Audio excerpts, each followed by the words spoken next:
ಅಮ್ಮಯ್ಯ, ನಾನು ಬೆಂಗಳೂರಿಗೆ ಬಂದು ಒಂದು ತಿಂಗಳು ಹತ್ರದ ಆತ ಅದೇ, ನಿಂಗೆ ಏನೋ ಜ್ಞಾನ ಅದ ನಾನು ಊರಿಗೆ ಕಳಿಸ್ಬೇಕು ಅಂತ.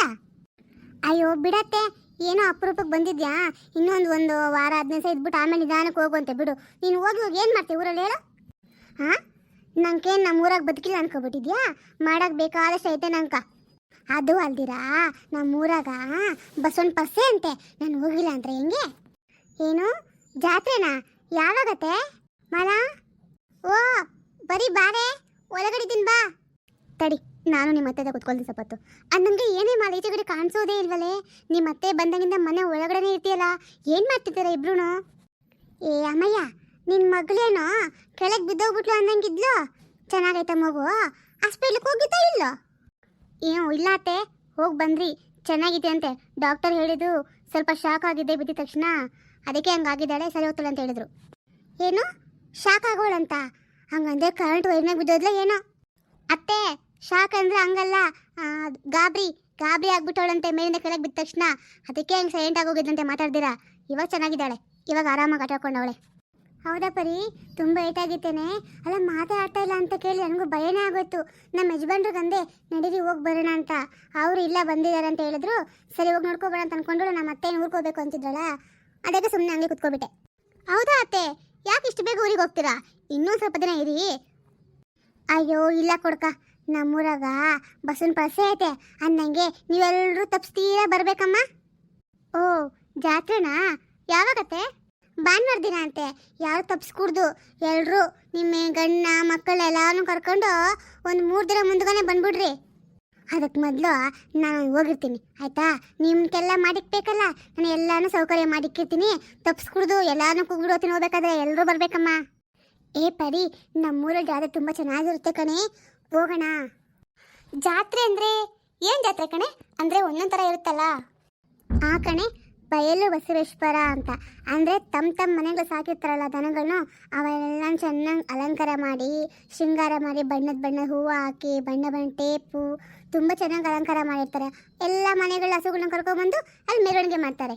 ಆಮೇಲೆ ಡೋಲು ವಾದ್ಯನ, ಅದಕ್ಕೆ ಆ ಸೌಂಡ್ಗೆ ದನೆಲ್ಲ ಕುಣಿತ ಕಣೆ, ಅದು ನೋಡೋಕೆ ಎಷ್ಟು ಚೆನ್ನಾಗಿರುತ್ತೆ ಗೊತ್ತಾ ನಿನಗೆ? ಮತ್ತು ತೇರಾಗುತ್ತೆ, ಬಸವೇಶ್ವರನ ತೇರಾಗುತ್ತೆ. ತೇರಾದ್ಮೇಲೆ ತುಂಬ ಹಿಂಗೆ ಜಾತ್ರೆ ಏನಿರುತ್ತೆ ಎಲ್ಲ ಇರುತ್ತೆ. ಓ ಅಮ್ಮಯ್ಯ, ನೋಡಕ್ಕ ಬರೀ ಸಂದಾಗಿರ್ತದೆ. ನೀವೆಲ್ಲ ತಪ್ಪಿಸ್ತೀರ ಬರಬೇಕಾಯ್ತಾ? ಸರಿ ಅತ್ತೆ, ಬರ್ತೀನಿ. ಅಂದರೆ ನನಗೆಲ್ಲೋ ಹಳ್ಳಿಗಳಿಗೆ ಹೋಗಿ ಅಭ್ಯಾಸ ಇಲ್ಲ. ಅಂದರೆ ನಾವು ಇರೋದ ಸಿಟಿನಲ್ಲೆಲ್ಲ, ನಮ್ಮ ಅತ್ತೆ ಹೋದು ಬೆಂಗಳೂರಲ್ಲೇ, ಹಾಗಾಗಿ ನಾನು ಇದುವರೆಗೂ ಯಾವುದೂ ಹಳ್ಳಿಗೆ ಹೋಗೇ ಇಲ್ಲ. ಅಂದರೆ ಜಾತ್ರೆಗೆಲ್ಲ ಹೋಗಿರ್ತೀನಿ. ಜಾತ್ರೆ ಅಂದರೆ ಬೆಂಗಳೂರಲ್ಲೇ ಆಗುತ್ತಲ್ಲ, ಕಡಲೆಕಾಯಿ ಪರ್ಸೆ, ಅದು ಇದು ಕರ್ಗ, ಅದಕ್ಕೆಲ್ಲ ಹೋಗಿರ್ತೀನಿ. ಹಳ್ಳಿಗಳಿಗೆಲ್ಲ ಹೋಗಿಲ್ಲ ಅತ್ತೆ. ಈ ಸಾರಿ ಯಾಕೋ ಬರಬೇಕು ಅಂತ ಅನಿಸುತ್ತೆ. ಖಂಡಿತ ಬರ್ತೀನಿ. ನೀನು ಒಬ್ಬಳೇ ಬರೋದಲ್ಲ, ನಿನ್ನ ಗಂಡು ನಿನ್ನ ಮಗಳನ್ನೆಲ್ಲನೂ ಕರ್ಕೊಂಡೇ ಬರ್ಬೇಕು ನೀನು. ಹಾಂ ಸರಿ ಅತ್ತೆ, ಎಲ್ಲರೂ ಕರ್ಕೊಂಡೇ ಬರ್ತೀನಿ. ಮಾಲ ಅಂದಂಗೆ ಈ ಲೋಟಗೆ ಇನ್ನೂ ಅವರಲ್ಲ ಯಾರೇ ಮಗಳನ್ನ ಮದುವೆ ಮಾಡ್ತಾವಳಲ್ಲ, ಆ ಎಮ್ಮೆ ಹೆಸರು ದಪ್ಪಗಿಲ್ಲ, ತಲೆ ಎಷ್ಟು ಕಾತ್ರ. ನಾನು ಅವತ್ತು ನಮ್ಮ ಮನೆಗೆ ಬಂದಾಗ ಅಂದಿದ್ನಲ್ಲ, ಆ ಅಮ್ಮನ ಹೆಸರು ಏನು ಅಂದಂಗಿದ್ದೆ, ನನಕ ಜ್ಞಾನ ಇಲ್ಲ. ಮಂಜಕಾತೆ ನೀನು ಹೇಳ್ತಾ ಇರೋದು? ನೋಡು ಆ ಅಮ್ಮನ ಕೂಗು ಅನ್ನಂಗೆ ಇನ್ನಾರವ್ರೆ. ಅದೇ ಗಂಡು ಹೆಂಡ್ರಿ ಬರೋಳಮ್ಮ, ಈಗ ಲಾವಣ್ಯ ಅಂತಂತೀಯ ನೋಡು, ಆ ಮಗು ಹೆಸರು ನಂಗೆ ಬಸ್ ಅಂದಾಗದೆ. ಆ ಮಗು ಬೈ ಲಕ್ಷಣ ಆಗೈತೆ, ಅವಳು ಕೂಗು. ಆಮ್ಯಾಗ ಇನ್ನಾರವ್ರೆ, ಅಷ್ಟೇ ತಾನೇ? ಅತ್ತೆ ಅಷ್ಟೇ, ಇನ್ನಾರು ಬೇಡ ಬಿಡು, ನಾವೇ ಸಾಕು. ಸುಮ್ಮನೆ ಎಲ್ಲಾರು ಕರ್ಕೊಂಡು ನಿನಗೆ ಹಿಂಸೆ, ಅಡುಗೆ ಮಾಡು ಊಟ ಮಾಡು ಅಂತ. ಏನಂತೀಯ ಪರಿ? ಏಯ್ ಏನಂತ ಅಂತ ಇದೆಯಾ? ನಂಕ ಅಡುಗೆ ಮಾಡೋ ಕಷ್ಟನ? ನಾನು ವಯಸ್ಸಿನಾಗ 100 ಆಳ್ಕಾಯಿ ಇಟ್ಟು ಸಿಕ್ತಿದ್ದಳು ನಾನು. ಅಂಥವಳನ್ನ ಅಡುಗೆ ಮಾಡೋ ಕಷ್ಟ ಅಂತೀಯ? ಎಷ್ಟು ಜನ ಕರಿತೆ ಕರಿ, ಎಲ್ಲರಿಗೂ ಮಾಡಿ ಇಕ್ಕಿ ಕಳಿಸ್ತೀನಿ. ನಾನು ಇನ್ನಂಗಲ್ಲ, ಹಂಗೆಲ್ಲ ಅನ್ಕೂಡ್ದು. ಅವ್ರು ಬೇಡ ಇವ್ರು ಬೇಡ, ಅವ್ರು ಬರ್ಕೂಡ್ದು ಇವ್ರು ಬರ್ಕೂಡ್ದು ಅಂತ. ಎಲ್ಲರೂ ಬೇಕು ನಮ್ಕ, ಎಲ್ಲರೂ ಬರಬೇಕು. ನಿನ್ನ ಮುಚ್ಚಿ ಬಾಯ್, ಇಂಥದ್ದೇ ಬುದ್ಧಿ ಕಸ ನಿಮ್ಮ ಅಮ್ಮ ನಿನ್ಕ. ಅವಳು ಯಾರು ಸೇರಬಾರ್ದವಳು, ನೀನು ಅವಳ ಮಗಳು, ನೀನು ಅಂಥವಳೆ, ಯಾರೂ ಸೇರಲ್ಲ. ಅಯ್ಯೋ ಇಲ್ಲ ಅತ್ತೆ, ನಾನು ನಿನ್ನ ಕಷ್ಟ ಆಗಬಾರ್ದು ಅಂತಂದರೆ ನನಗೆ ಬೈತ್ಯಾ? ಸರಿ ಬಿಡು, ಎಲ್ಲರೂ ಕರ್ಕೊಂಡ್ಬರ್ತೀನಿ. ಮಾಡಿ ಎಲ್ಲರಿಗೂ ಕೆಲಸ ಮಾಡಿ ನಿಮ್ಗೆ ಗೊತ್ತಾಗುತ್ತೆ ಅವಾಗ. ಏಯ್ ಹಂಗೆಲ್ಲ ಏನು ಹೇಳ್ಬೇಡ ಕಣೆ, ಎಲ್ಲರೂ ಒಂದೊಂದು ಕೆಲಸ ಮಾಡಿದ್ರೆ ಏನು ಕಷ್ಟ ಆಗಲ್ಲ. ಅಮ್ಮಯ್ಯ, ನೀನು ಇಲ್ಲಿ ಮಾತು ಕೇಳಬೇಡ.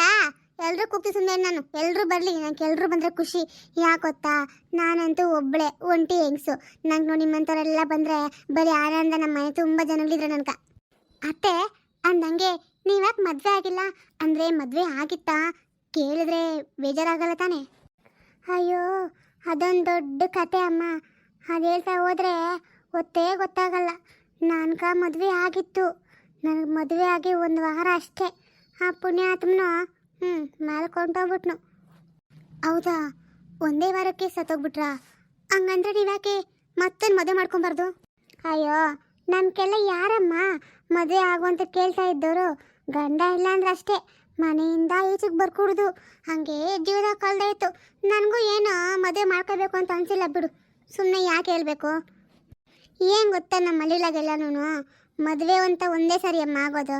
ಅದು ನಡೆದ್ರೆ ನಡೀತು, ನೋಡಿ ಹಿಂಗೆ ಮುರಿದೋದ್ರೆ ಅಷ್ಟೇ. ಆ ಹೆಣ್ಣಕ್ಕೆ ತಿರ್ಗಾ ಮದುವೆ ಅನ್ನೋದಿಲ್ಲ ಅಂತ ಅವರೇ ಅನ್ಕೊಬಿಡ್ತಾರೆ. ಆ ಕಾರಣಕ್ಕೆ ನನಗೆ ಯಾರು ಮದುವೆ ಆಗು ಅಂತ ಹೇಳಿಲ್ಲಮ್ಮ. ಆದರೆ ಸುಳ್ಳು ಹೇಳ್ಕೊಡ್ತು ನಮ್ಮ ಅತ್ತೆ ಇದ್ದಾಳೆ ನೋಡು, ಪಾಪ ಇವಾಗಿಲ್ಲ. ಆ ಅಮ್ಮನು ನನಗೇನು ಒಂದು ಮಾತು ಅಂದಿಲ್ಲ. ಮಗನ ಕಳ್ಕೊಂಡ್ರು ನೀನು ಬಂದು ನನ್ನ ಮನೆ ಕಾಲಕ್ಕೆ ನನ್ನ ಮಗನ ಓದ್ನು ಅಂತ ಒಂದು ಮಾತನ್ನೆಲ್ಲ ಪುಣ್ಯಾತಕ್ಕಿತ್ತಿ. ಇದ್ದಿದ್ದು ಒಬ್ಬನೇ ಮಗನ. ನಾನು ಆ ಅಮ್ಮನ ಜೊತೆ ನಾನು ಹಿಂಗೆ ಬೆಳ್ಕೊಂಡು ಬಂದ್ಬಿಟ್ಟೆ ನೋಡು. ಆ ಅಮ್ಮನ ಹೋಗ್ಬಿಟ್ಲು. ಇವಾಗ ಆ ಅಮ್ಮನ್ನೆಲ್ಲ ನಾನು ನೋಡ್ಕೊಳಂಗಾಗೈತೆ. ಹಂಗಂದ್ರೆ ನೀವು ನಿಮ್ಮ ಅತ್ತೆ ಆಸ್ತಿ ಎಲ್ಲನೂ ನೀವೇ ನೋಡ್ಕೊತಾರದತ್ತೆ? ಆ ಅಮ್ಮನಕ್ಕಿನ್ನ ಯಾರೋ ಮಕ್ಕಳು, ಗಂಡು ಮಕ್ಕಳು ಹೆಣ್ಮಕ್ಳು ಅಂತ ಯಾರು ಇಲ್ಲ. ನಮ್ಮ ಮಾವನೂ ಇಲ್ಲ ಅನ್ನೋ. ಅದಕ್ಕೆ ಆ ಅಮ್ಮನ ಇರೋ ಗಂಟೆ ಆ ಅಮ್ಮನ ಚೆನ್ನಾಗಿ ನೋಡ್ಕೊಂಡೆ. ಆ ಅಮ್ಮನ ಪಾಪ ಹೋಗ್ಬಿಟ್ಲಾ ಮೇಲಕ್ಕ. ಇವಾಗ ಎಲ್ಲ ನಂದೆ. ಹೋಗ್ಲಿ ಬಿಡಿ, ನಿಮ್ಗಂತ ದೇವರಂತ ಅತ್ತೆ ಸಿಕ್ಕಿದ್ದಾರೆ. ನಮ್ಮ ಅತ್ತೆನೂ ಅಷ್ಟೇ ತುಂಬ ಒಳ್ಳೆಯವರು. ನಾನು ಯಾವತ್ತೂ ಒಂದು ಮಾತು ಬಯೋದಿಲ್ಲ. ಬೇಕಾದರೆ ಮಾತನ್ನು ಕೇಳಿ. ಹಾಂ ಹೌದು ಅತ್ತೆ. ಅದು ನನಗೆ ಬರೀ ಮಂಜಕ್ಕ ಸೇತರಕ್ಕೆ ಹೋಗ್ಬೇಕು ಅಂತಿದ್ರಲ್ಲ, ಯಾವಾಗಂತೆ? ಗೊತ್ತಿಲ್ಲ ಕಣೆ. ನಾಳೆ ಅನ್ಸುತ್ತೆಲ್ಲ, ಸಂಜೆನೋ ಗೊತ್ತಿಲ್ಲ ಅಂತಿದ್ರು. ನನ್ನ ಮತ್ತಾರ ಮನೆ ಕಡೆಗೆ ಏನು ಹೋಗಿಲ್ಲಪ್ಪ.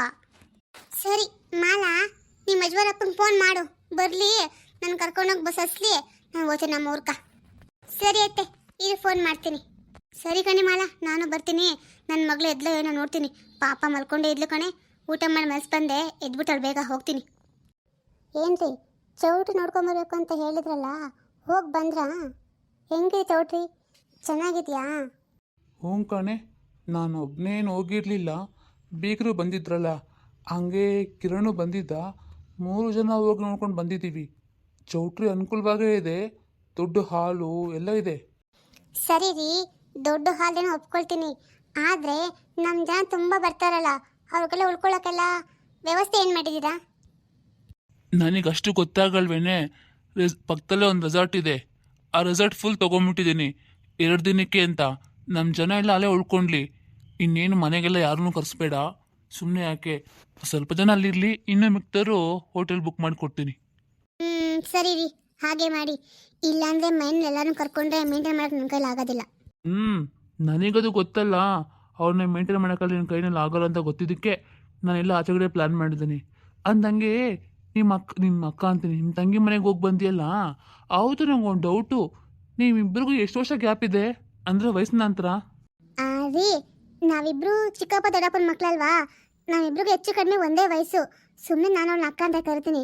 ಯಾಕೆಂದ್ರೆ ಹಂಗಿದ್ದು 1 ತಿಂಗಳು 2 ತಿಂಗಳು ದೊಡ್ಡಳು ಅಷ್ಟೇ. ಆ ಕಾರಣಕ್ಕೆ ಅಕ್ಕ ಅಂತ ಕರಿತೀನಿ. ಇನ್ನು ಬಿಟ್ಟರೆ ಬಹಳ ಜಾಸ್ತಿ ಎಲ್ಲ ಏನೂ ಇಲ್ಲ. ಅದು ಸರಿ, ನಿಮಗೆ ಇವಾಗ ಡೌಟ್ ಬಂತು ಇಷ್ಟು ವರ್ಷ ಇಲ್ದಿರೋದು? ಹಾಗೆ ಸುಮ್ಮನೆ ಬಂತು. ಎಷ್ಟೋ ದಿವಸದ ಕೇಳಬೇಕು ಅಂತ ಅಂದ್ಕೊಂಡಿದ್ದೆ, ಇವಾಗ ಕೇಳಿದೆ ಅಷ್ಟೇ. ಅದು ನನಗೆ ಚೆನ್ನಾಗಿದ್ದಾರಾ, ಏನಕ್ಕಂತ ಕಸ್ಕೊಂಡಿದ್ದು ಮಾತಾಡಬೇಕು ಅಂತ ಅಷ್ಟು ಅರ್ಜೆಂಟಾಗಿ? ಅಯ್ಯೋ ರೀ, ನಿಮಗೆ ಗೊತ್ತಾ ಏನಾಗಿದೆ ಅಂತ? ಅಕ್ಕ ಮೈನಲ್ಲಿ ಅರುಣ್ ಇದ್ದಾನಲ್ಲ, ಅವನು ಯಾವುದೋ ಹುಡುಗಿನ ಮದುವೆ ಮಾಡ್ಕೊಂಡು ಮನೆ ಕರ್ಕೊಂಡ್ಬಿಟ್ಟಿದ್ದಾನೆ ರೀ. ಏನು, ಅರುಣ್ ಮದುವೆ ಮಾಡ್ಕೊಂಡ್ಬಂದ್ಬಿಟ್ಟಿದ್ದಾನ? ಅವನಿಗೇನಾಗಿತ್ತಂತೆ? ಪ್ರೀತಿ ಮಾಡಿದ್ದಂತೆ ರೀ. ನಮ್ಮ ಅಕ್ಕನ ಒಂದು ಮಾತು ಹೇಳ್ದಂಗೆ ಪ್ರೀತಿ ಮಾಡಿ ಮದುವೆ ಮಾಡ್ಕೊಂಡು ಕರ್ಕೊಂಡು ಬಂದ್ಬಿಟ್ಟಿದ್ದಾನೆ. ನಮ್ಮ ಅಕ್ಕ ಪಾಪ ಮಗ ಅಂತ ತುಂಬ ಪ್ರೀತಿಯಿಂದ ಸಾಕಿದ್ಲು. ನೋಡಿ ಪಾಪ ಹೆಂಗೆ ಮಾಡಿಬಿಟ್ಟಿದ್ದಾನೆ ಅಂತ. ಹೋಗ್ಲಿ ಬಿಡು, ನಿಮ್ಮ ಮಕ್ಕಂಗೆ ಏನು ಬೇಕಾಗಿತ್ತು? ಮಗ ಸುಖವಾಗಿರೋದು ಅಷ್ಟೇ ತಾನೇ. ಸುಖವಾಗಿದ್ದಾನೆ ಬಿಡು. ಈ ಕಾಲದಲ್ಲೆಲ್ಲ ಅದೆಲ್ಲ ಕೇಳಂಗಿಲ್ಲ ಕಣೆ ನಾವು. ಅವ್ರ ಇಷ್ಟ ಬಂದಾಗ ನಾವು ಹೋಗ್ಬೇಕಷ್ಟೇ. ನಮ್ಮ ಇಷ್ಟಕ್ಕೆ ತಕ್ಕಂಗೆ ಮಕ್ಳಿಗಿರ್ಬೇಕು ಅಂದರೆ ಈ ಕಾಲದಲ್ಲಿ ಕಷ್ಟ. ಹೌದು ರೀ, ನೀವು ಹೇಳ್ತಾ ಸರಿಯಾಗೇ ಇದೆ. ಮಕ್ಕಳನ್ನ ತುಂಬ ಹುಷಾರಾಗಿ ಸಾಕಬೇಕು, ಅದು ಈ ಕಾಲದಲ್ಲಂತೂ. ಅಂದಂಗೆ ನಾನು ನಿಮ್ಮೊಂದು ಮಾತು ಕೇಳಬೇಕು ಅಂದ್ಕೊಂಡಿದ್ದೆ. ಮದುವೆ ಬಗ್ಗೆ ನಮ್ಮ ಪವಿತ್ರ ಏನಾದರೂ ಮಾತಾಡಿದ್ರಾ? ಅವಳು ಏನಾದರೂ ಹೇಳಿದ್ಲಾ? ಅಪ್ಪ ನನಗೆ ಸಂಬಂಧ ಇಷ್ಟ ಇಲ್ಲ ಅಂತ ಏನಾದ್ರೂ? ಏನಕ್ಕೆ ಪದೇ ಪದೇ ಆ ಥರ ಕೇಳ್ತೀಯಾ? ಅವಳು ಒಪ್ಪಿಗೆ ತೊಗೊಂಡೇ ನಾನು ಮುಂದುವರಿತಿರೋದು ಕಣೆ. ಅವಳಿಗೆ ಮದುವೆ ಇಷ್ಟ ಅಂದ್ರೆ ನಿಂತ ಹೇಳಿದ್ಲಾ? ಹಂಗಲ್ಲ ರೀ, ಇಷ್ಟ ಇಲ್ಲ ಅಂತ ಏನು ಹೇಳಲಿಲ್ಲ. ಆದರೂ ಅವಳು ಹೆಂಗೆಂಗೋ ಇರಬೇಕು ಅಂತ ಆಸೆ ಕಂಡಿದ್ಲಲ್ಲ, ಅದಕ್ಕೆ ಕೇಳ್ತಾ ಇದ್ದೀನಿ. ಇವಾಗ ನಿಮ್ಮ ಬಲವಂತಕ್ಕೆ ಒಪ್ಕೊಂಬಿಟ್ಲಾ ಅಂತ ಅಷ್ಟೇ ನಂಗೆ ಟೆನ್ಷನು. ಬಲ್ವಂತನೂ ಇಲ್ಲ ಏನೂ ಇಲ್ಲ. ಅವಳು ಒಪ್ಪಿಗೆ ಅಂತ ಹೇಳಿದ್ಮೇಲೆ ನಾನು ಎಲ್ಲ ಕೆಲಸ ಮಾಡ್ತಾ ಇರೋದು. ಒಂದು ವೇಳೆ ನಿಂಗೆ ಅದರ ಅನುಮಾನ ಇದ್ದರೆ ಇರು, ಅವಳನ್ನ ಕರಿತೀನಿ, ನೀನು ಕೇಳುವಂತೆ. ಅಯ್ಯೋ ಇದ್ಯಾಕೆ ಈಗಷ್ಟೇ ಚೆನ್ನಾಗೇ ಇದೆ, ಇವಾಗ ಕಣ್ಣಿನ ಕಸ ಹಾಕೊಂಡು ಕೂತ್ಕೊಬಿಟ್ಟಿದ್ಯಾ? ಕಣ್ಣು ಮಂಜಾಯ್ತಾ? ಅದಕ್ಕೆ ಹೇಳೋದು ಯಾವಾಗಲೂ ಹಾಕ್ಕೊಂಡಿರು ಅಂತ. ಬಿಚ್ಚಿಡ್ತಿ ಹಾಕೊಂತೆ, ಬಿಚ್ಚಿಡ್ತಿ ಹಾಕೊಂತ. ಡಾಕ್ಟ್ರು ನಿಂಗೆ ಏನು ಹೇಳಿದೇಳು? ಯಾವಾಗಲೂ ಹಾಕ್ಕೊಂಡೇ ಇರಬೇಕು ಅಮ್ಮ ಅಂತ ತಾನೇ? ಅಯ್ಯೋ ರೀ, ನನಗೆ ಇದನ್ನು ಯಾವಾಗಲೂ ಹಾಕ್ಕೊಳಕ್ಕೆ ಒಂಥರ ಹಿಂಸೆ ಆಗುತ್ತೆ ರೀ. ಯಾವಾಗಲೂ ಟಿ ವಿ ನೋಡಬೇಕಾದ್ರೆ ಇಲ್ಲ ಮೊಬೈಲ್ ನೋಡಬೇಕಾದ್ರೆ ಅಷ್ಟೇ ಹಾಕ್ಕೊಳ್ಳೋದು ನಾನು. ಈಗ ಅದು ಬಿಟ್ಟು ಬೇರೆ ಟೈಮಲ್ಲಿ ಹಾಕ್ಕೊಳಕ್ಕೆ ನನ್ನ ಕೈಯಲ್ಲಿ ಆಗೋದಿಲ್ಲಪ್ಪ. ಹಂಗಂದ್ರೆ ಹೆಂಗೆ? ಒಂದು ಸ್ವಲ್ಪ ದಿನ ಕಂಟಿನ್ಯೂಸ್ ಆಗಿ ಹಾಕೋ, ಆಮೇಲೆ ಹೋಗ್ತಾ ಹೋದ್ರೆ ನಿಂಗೆ ಅಭ್ಯಾಸ ಆಗುತ್ತಲ್ವಾ, ಆಮೇಲೆ ಬಿಚ್ಚಿಕ್ ಬಿಡುವಂತೆ. ಡ್ಯಾಡಿ, ಒಂದು ನಿಮಿಷ ನಿಮ್ಮ ಹತ್ರ ಏನೋ ಕೇಳಬೇಕಿತ್ತು. ಓ ಪವಿತ್ರ, ಬಂದ್ಯಾ? ಬಾ ಇಲ್ಲಿ. ನಿನ್ನ ಹತ್ರ ಏನೋ ನಿಮ್ಮ ಅಮ್ಮಂಗೆ ಡೌಟ್ ಕೇಳಬೇಕಂತೆ, ಬಾ ಕುತ್ಕೋ ಬಾ. ಡೌಟಾ? ಏನಮ್ಮ ನಿಂಗೆ ಡೌಟು? ಅದು ನಂಗೆ ಸ್ವಲ್ಪ ಕೆಲಸ ಇದೆ, ಬೇಗ ಹೇಳು. ಯಾಕೆ ಅಂದರೆ ನನ್ನ ಫ್ರೆಂಡ್ಸ್ಗೆಲ್ಲ ಪಾರ್ಟಿ ಕೊಡ್ತೀನಿ ಅಂತ ಹೇಳಿದ್ದಾನೆ, ಅದಕ್ಕೆ ನಾನು ಹೋಗಬೇಕು. ನೀನು ಡೌಟ್ ಏನಿದ್ರು ಬೇಗ ಹೇಳು ಆಯಿತಾ? ಅಯ್ಯೋ ಡೌಟ್ ಅಂತೆಲ್ಲ ಏನಿಲ್ಲ ಕಣೆ. ಅದು ನನಗೆ ಏನು ಪಾರ್ಟಿ ಎತ್ತಿದೆಯಲ್ಲ, ಎಲ್ಲಿ? ಅಮ್ಮ ಅದೆಲ್ಲ ಬಿಡು, ನಿಂಗೆ ಗೊತ್ತಾಗಲ್ಲ ಅದೆಲ್ಲನೂ. ನಾನು ಆಚೆ ಒಳಗೆ ಹೋಗಿ ಕೊಡಿಸ್ತೀನಿ. ಅದು ನನಗೆ ಡ್ಯಾಡಿ, ನಂಗೆ ಸ್ವಲ್ಪ ದುಡ್ಡು ಬೇಕಿತ್ತು. ಯಾಕೆಂದರೆ ಫ್ರೆಂಡ್ಸು ಪಾರ್ಟಿ ಅಂತೆಲ್ಲ ತುಂಬ ಖರ್ಚಾಗುತ್ತೆ. ಆಯಿತು ಬಿಡಮ್ಮ, ಕೊಟ್ಟಾಯಿತು. ನಿಮ್ಮ ಅಮ್ಮ ಏನೋ ಡೌಟ್ ಅಂತ ಕೇಳ್ಬಿಡು, ಅದನ್ನು ಕ್ಲಿಯರ್ ಮಾಡಿ ಆಮೇಲೆ ಪಾರ್ಟಿಗೆ ಹೋಗುವಂತೆ. ನಾನೇ ಡ್ರಾಪ್ ಮಾಡ್ತೀನಿ. ನೀವೆಲ್ಲ ಏನು ಡ್ರಾಪ್ ಮಾಡೋದು ಬೇಡ ಡ್ಯಾಡಿ, ನಾನು ಡ್ರೈವರ್ ಜೊತೆ ಹೋಗ್ತೀನಿ. ಅಮ್ಮ ಸರಿ, ಏನು ನಿನ್ನ ಡೌಟ್ ಏನು ಹೇಳಮ್ಮ, ನಾನು ಕ್ಲಿಯರ್ ಮಾಡ್ತೀನಿ ಬೇಗ. ಅದು ನಿನಗೆ ಈ ಮದುವೆನಲ್ಲಿ ಸಂಪೂರ್ಣ ಒಪ್ಪಿಗೆ ಇದೆ ತಾನೇ ಪವಿತ್ರ? ಇಲ್ಲ ಅಂದರೆ ನನ್ನ ಹತ್ರ ಹೇಳ್ಕೊ. ಅಪ್ಪನ ಬಲವಂತಕ್ಕಾಗಲಿ ಇನ್ನೊಂದಕ್ಕಾಗಲಿ ನೀನು ಬಲಿಯಾಗೋದು ನನಗೆ ಇಷ್ಟ ಇಲ್ಲ. ಏನು? ನಾನು ಅಪ್ಪನ ಬಲವಂತಕ್ಕೆ ಮದುವೆಗೆ ಒಪ್ಕೊಂಡಿದ್ದೀನ? ಯಾರಮ್ಮ ನಿನ್ಗೆ ಹೇಳಿದ್ದು? ನೋಡಮ್ಮ, ನನಗೂ ಇದೇ ಟಾರ್ಚರು, ನೀ ಬಲವಂತಕ್ಕೆ ಒಪ್ಕೊಳ್ತಾಳೆ ಅಂತ. ನಾನು ಎಷ್ಟು ಹೇಳಿದ್ರೂ ಕೇಳ್ತಿಲ್ಲ, ಅದಕ್ಕೆ ನಿನ್ನ ಮುಂದೆನೇ ಕೇಳ್ತಾ ಇದ್ದೀನಿ. ಅಮ್ಮ ನೀನು ಯಾಕೆ ಹತ್ರ ಯೋಚನೆ ಮಾಡ್ತಾ ಇದೆಯಾ? ನನಗೆ ಮದುವೆ ತುಂಬ ಇಷ್ಟ ಆಗಿದೆ ಅಮ್ಮ. ಅಂಥದ್ರಲ್ಲಿ ನೀನು ಬಂದು ಯಾಕೆ ನಿಂಗೆ ಅನುಮಾನನ? ಅಂದರೆ ನಿಂಗೆ ಇಷ್ಟ ಇಲ್ಲ ಮದುವೆ? ಮದುವೆ ಇಷ್ಟ ಇಲ್ಲ ಅಂತಲ್ಲ ಕಣೆ, ಮದುವೆ ನನಗೆ ಇಷ್ಟನೇ, ಆದರೆ ಅವ್ರ ಮನೆಗೆ ಕೊಡೋಕೆ ನನಗೆ ಇಷ್ಟ ಇಲ್ಲ. ಅದಕ್ಕೆ. ಯಾಕಮ್ಮ?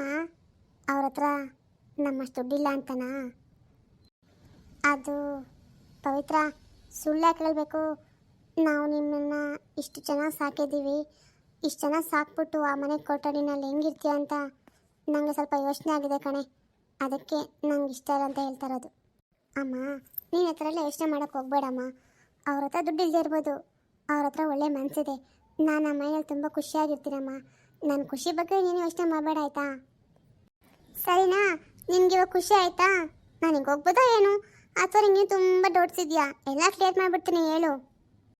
ಸರಿ ಬಿಡು, ನೀನು ಒಪ್ಕೊಂಡಿರುವಾಗ ನಂದೇನಿದೆ. ನನಗೆ ಆಗಲಿ ನಿಮ್ಮ ಅಪ್ಪನಿಗೆ ಆಗಲಿ ಏನು ಗೊತ್ತಾ ಬೇಕಾಗಿರೋದು? ನೀನು ಖುಷಿಯಾಗಿರೋದು. ನೀನು ಖುಷಿಯಾಗಿರ್ತೀನಿ ಅಂದರೆ ನಮಗೇನು ಅಡ್ಡಿ ಇಲ್ಲ. ಅಂದಂಗೆ ಪವಿತ್ರ, ನಿನ್ನೊಂದು ವಿಷಯ ಗೊತ್ತಾ? ಹುಡುಗಿದಾನಲ್ಲ, ಅವನು ಯಾವುದೋ ಹುಡುಗರ ಕರ್ಕೊಂಡು ಮದುವೆ ಮಾಡ್ಕೊಂಡು ಬಂದುಬಿಟ್ಟಿದ್ದಾನೆ ಕಣೆ. ನೀನು ಏನಮ್ಮ ಹೇಳ್ತಾ ಇದೆಯಾ? ಆ ಹುಡುಗಿ ನಾನು ಮದುವೆ ಮಾಡ್ಕೊಂಡು ಬಂದುಬಿಟ್ಟಿದ್ದಾನ? ನನಗೇನು ಹೇಳಿಲ್ವಲ್ಲ? ಛೀ ಕಳ್ಳನ ಮಗ, ನನಗೆ ಹೇಳ್ತೀನಕ್ಕ ಅಂತಿದ್ದ. ನೋಡ್ದ ಒಂದು ಮಾತಾದರೂ ಹೇಳಿದ್ದಾನೆ ನನಗೆ. ನೀನು ಏನೇ ಹೇಳ್ತಾ ಇದೆಯಾ? ಅಂದರೆ ನಿಂಗೆ ಹುಡುಗಿ ಬಗ್ಗೆ ಗೊತ್ತಿತ್ತ ಮೊದಲೇ? ಯಾಕೆ ಹೇಳಿಲ್ಲ ನನಗೆ ನೀನು? ಯಾಕೆ ಬಂದ್ಬಿಡು. ನಾನು ಹತ್ರ ಬದಲೇ ಎಲ್ಲ ಹೇಳ್ಬಿಟ್ಟಿದ್ರೆ ನೀನು ಹೋಗಿ ಹಂಗೆ ಅವ್ರ ಅಮ್ಮಗೆ ಹೇಳ್ಬಿಟ್ಟಿದ್ದೆ ನೋಡಕ್ಕ ಅಂತ. ಅದಕ್ಕೆ ನನ್ನನ್ನೇ ನಂಬಿ ಅಕ್ಕ ಅಂತ ಹೇಳಿದ ಅವನು. ನಾನು ನನ್ನ ನಂಬಿಕೆ ಉಳಿಸ್ಕೊಬೇಕಾಗಿತ್ತಲ್ಲ. ನಾನು ಹುಡುಗಿ ನೋಡಿರಲಿಲ್ಲ, ನನಗೆಲ್ಲ ಅವಳ ಬಗ್ಗೆ ಗೊತ್ತಿದೆ. ನಾನು ಪ್ರೀತಿ ಮಾಡೋ ಸ್ಟಾರ್ಟ್ ಮಾಡ್ದಂಗೆ ಅಂತ ಹೇಳ್ಕೊಂಡಿದ್ದಮ್ಮ. ಸುಮ್ಮನೆ ಯಾಕೆ ಹೇಳಬೇಕು? ಪ್ರೇಮಿಗಳನ್ನ ದೂರ ಮಾಡೋಕ್ಕೆ ನನಗಂತೂ ಇಷ್ಟ ಇರಲಿಲ್ಲ. ಅದಕ್ಕೆ ಒಂದು ರೀತಿಯಲ್ಲಿ ನನಗೂ ಮದುವೆಯಲ್ಲಿ ಒಪ್ಪಿಗೆ ಇದೆ. ಹೇಗೋ ದೊಡ್ಡಮ್ಮ ಅಂತೂ ಅವಳನ್ನ ಒಪ್ಕೊಂಬಿಟ್ರೆ ಸಾಕು. ದೊಡ್ಡಮ್ಮಗಿರೋ ಆ್ಯಟಿಟ್ಯೂಡಲ್ಲಿ ಅವಳನ್ನ ಒಪ್ಕೊಳ್ತಾಳೋ ಇಲ್ವೋ. ಆ ಹುಡುಗಿನೂ ಏನು ಕಮ್ಮಿ ಇಲ್ಲ ಅಮ್ಮ, ತುಂಬ ಜೋರಿದ್ದಾಳೆ. ಒಟ್ಟಲ್ಲಿ ದೊಡ್ಡಮ್ಮನಿಗೆ ತಕ್ಕನಾಗಿ ಸೊಸೆ ಸಿಕ್ಕಿದ್ದಾಳೆ. ಅರೆ ಪವಿತ್ರ, ನಿಂಗೆಲ್ಲ ವಿಷಯ ಗೊತ್ತಿದೆ ಹಂಗಂದ್ರೆ? ಓ, ಇದ್ರಲ್ಲಿ ನಾನೇ ಬೇರೆಯವನಾಗ್ಬಿಟ್ಟಿದ್ದೀನಿ ವಿಷಯದಲ್ಲಿ, ನೀವೆಲ್ಲ ಒಂದೇ ಆಗ್ಬಿಟ್ಟಿದ್ದೀರಾ? ಹೌದು ಅಪ್ಪ, ನನಗೆ ಹೇಳ್ಕೊತಾ ಇದ್ದ ಅರುಣು. ನನಗೆ ವಿಷಯ ಗೊತ್ತಿತ್ತು, ನಾನೇ ಸುಮ್ಮನೆ ಯಾಕೆ ಹೇಳಬೇಕು ಎಲ್ಲರಿಗೂ ಅಂತ ಹೇಳಿರಲಿಲ್ಲ ಅಷ್ಟೇ. ಸರಿ ಸರಿ, ನಿಂಗೆ ವಿಷಯ ಎಲ್ಲ ಮೊದಲೇ ಗೊತ್ತು ಅಂತ ದೊಡ್ಡಮ್ಮನಿಗೆ ಹೇಳಕ್ಕೆ ಹೋಗ್ಬೇಡ. ಸುಮ್ಮನೆ ರಾಮಾಯಣ. ಅಂದಂಗೆ ಹುಡುಗಿ ಹೇಗಿದ್ದಾಳಮ್ಮ? ಚೆನ್ನಾಗಿದ್ದಾಳಾ? ಅಯ್ಯೋ ಚೆನ್ನಾಗಿದ್ದಾಳ. ಅವಳು ಬಜ್ಜಾರಿ ಕಣೆ. ಅವಳಿಗೆ ಎಷ್ಟು ದೊಡ್ಡ ಬಾಯಿ ಇದೆ ಗೊತ್ತಾ? ಅಕ್ಕಂಗೂ ಅವಳಿಗೂ ಸರಿಯಾಗಿರುತ್ತೆ ಜೋಡಿ ಮಾತ್ರ. ಸರಿ ಮತ್ತೆ ಬಿಡು. ಸರಿ ನಾನು ಹೋಗ್ಲಾ ಈಗ? ಡ್ಯಾಡಿ ಡ್ರಾಪ್ ಮಾಡ್ತಾರೆ, ನಾನು ಡ್ರೈವರ್ ಜೊತೆ ಹೋಗ್ಲಾ? ಇಲ್ಲ ಮಗಳೇ, ನಡಿ. ನನಗೂ ಏನು ಮನೆ ಕೆಲಸ ಇಲ್ಲ, ನಾನು ಫ್ರೀ ಆಗಿದ್ದೀನಿ. ಆಫೀಸ್ಗೆಲ್ಲ ಇವತ್ತೇನು ಹೋಗೋದಿಲ್ಲ. ಎಲ್ಲನೂ ಫೈಲ್ಸ್ ಎಲ್ಲ ಮನೆಗೆ ತೊಗೊಬಂದು ಕೊಡಿ ಅಂತ ಹೇಳಿದ್ದೀನಿ. ನೀನು ಡ್ರಾಪ್ ಮಾಡಿ ಬಂದು ಆಮೇಲೆ ಕೆಲಸ ಮಾಡ್ಕೋತೀನಿ, ಸರಿನಾ? ಸರಿ, ನಾನು ರೆಡಿಯಾಗಿ ಬರ್ತೀನಿ. ಸರಿ, ಹೋಗಮ್ಮ.